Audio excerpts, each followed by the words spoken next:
د لوی اختر لپاره د خلکو تیاری. لکه څنګه چې لوی اختر ته کمې شپې ورځې پاتې دي، نو په همدې شپې ورځو کې سپین ږیري ځوانان او ماشومان او نور کسان د لوی اختر لپاره جامې او کالي کوي. دا چې د لوی اختر لپاره هیوادوال کوم ډول جامې کوي او د خیاطانو کارونه څنګه روان دي، په همدې تړاو په کابل کې یو شمېر خیاطانو له ملا میډیا سره په خبرو کې زیاته کړه چې کارونه مو په شپو ورځو کې ښه روان دي، چې اکثره خلک د لوی اختر لپاره جامې کوي. د دې ترڅنګ دوی همدارا زیاتوي او وایي چې کارونه مو د پخوا په پرتله د خلکو د اقتصادي وضعیت او د زیاتو کسانو د بیکارۍ له کبله یو څه کمرنګه شوي دي.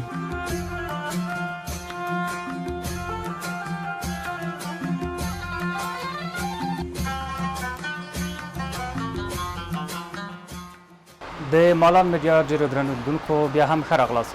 درنو لیدونکو، موږ دلته په بهارستان کې موقعیت لرو، هغه سیمه چې زیات خیاطۍ دلته شتون لري، او د دې ترڅنګ موږ غواړو چې د دې په اړه یو ګزارش یا راپور تاسو ته چمتو کړو. نو زه راغلی یم دلته یو دکان کې حضور لرو، له استاد سره به خبرې وکړو چې دوی کارونه څنګه دي. دوی خپله دوی د دکان چې ده دریشي جوړوي او یوازې د دریشۍ کار کوي. نو موږ به له استاد سره خبرې وکړو چې استاد کارونه څنګه دي، د دې کارو په اړه به معلومات له استاد څخه زموږ ملتیا وکړئ. خوب است نسبت به هر سال امسال وضعیت کاربر یک مقدار ضعیفتر است.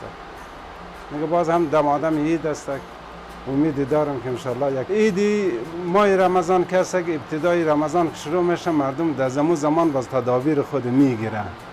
منتها عید قربان که است فکر کو که شاید 15 روز پیش از عید یا 20 روز، نهایتش از 20 روز کاروبار خیاطا باز شروع میشه، چون در بین عید قربان عید رمضان یک ماه زیادتر فاصله، 2 ماه فاصله است دیگه. مردم زیاد وقت علاقمندی که به ماه رمضان است و خود علاقمند با عید قربان نیست. اختر رانجده ده خود دست خلق دلته راځي و وضعیت اقتصادي ښه نه ده، د دې خاطر نه دا خلک دلته کالي نه جوړوي. پخوا و دلته خلک دغه ځای نه ټوټې او ټکې رانیوله، اوس داسې دې خلک د باندې نه ټکې راوړي او موږ دپاره داسې قناعت بخش نه ده. موږ جوړو مګر موږ ته فایده نه پاتېږي. یوازې کاریګر په 250 روپۍ کاریګري اخلي او 50 شپېته دغسې نور خرچې هم پکې راځي. تقریبا یو جوړه تمامیږي موږ ته 380 افغانۍ.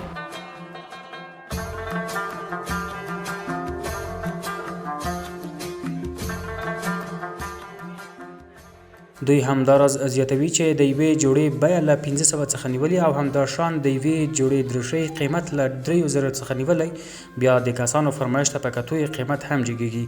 خیاطان وایي چې زیات کسان د ساده جامو فرمایش موږ ته راکوي ځکه چې د هغې قیمت ټیټ وي.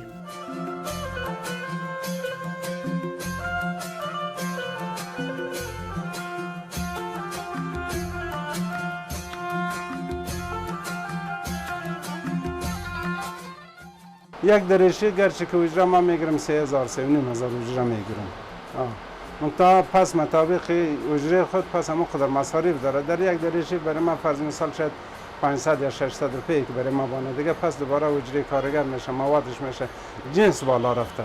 مشتریان راځي پوښتنې کوي، قیمتونه پوښتنې کوي، ګران دي وایي. په دې وخت کې موږ پیسې نه لرو.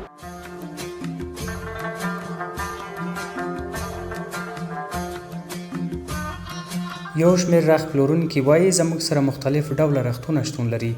د دوی په خبره چې زموږ مشتریان اکثره د پاکستان رخت خوښوي.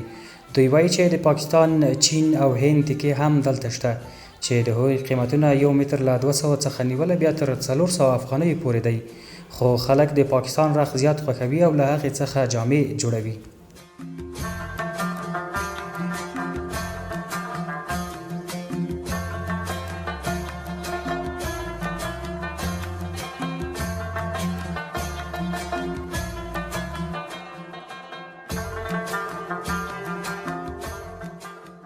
داسې رخت چې متر کراچۍ والا چې داسې رختونه متر 400 روپۍ م راځي، هندۍ کې بیا 300 راځي، چینایي 2500 200، ګنډلو سره 1100 م راځي، 2000 م راځي پاکستاني. اوس چې اختر رانږدې شوی لږ کار هم خوځېدلی ده، نو چې کله د خیاطانو خو همدغه 2 سیزنې همدغه ته سترګې د پخوا په څېر نه ده، خو په دې عالم بیا هم شکر وباسو چې د تیر په څیر چې کوم یو امنیت مخکې نه و نو اوس امنیت ښه ده نو په دغه ته ډېر خوشحاله کاروبار هم که نه خو بیا هم امیدواره یو انشاءالله ښه به سي ولا داسې او ولایت نه هغه جګه کټګوري خلک لکه پیسهدار چې وي هغوی بیا دلته راځي ښه شی خوښوي ښه کالي ګنډي یو 2 روپۍ زیاتې ورکوي خو جنس ښه ګنډي بیا نسبت په ټول کابل کې که نه بارستان بیا خاص نوم لري په کالیو کې په اندازه نیولو کې په جنس تکیې کې نور په دوخ کې د ټولو کې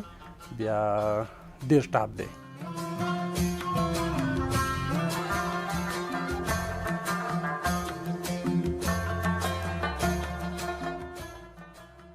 له ډېر پخوا راهیسې خلک دواړو اخترونو ته کالي او جامې په داسې حال کې کوي چې اختر ته کمې شپې او ورځې پاتې وي د دې ترڅنګ ځینې کسان بدون له اخترونو څخه هم د ودونو او نورو خوشحالیو لپاره مختلف ډوله جامې او کالي کوي